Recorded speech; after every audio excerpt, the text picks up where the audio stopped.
تدروني وش هي ضيقة الصدر، تدرون اللي اختلف ظن الرفيق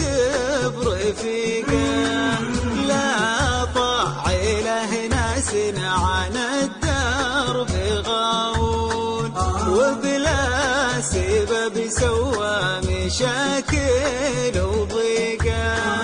غاوي ما يفرق بين صاحي ومجنون، وإن شاف له ركب تقفى وسيقه، بل هوني يا صكة لي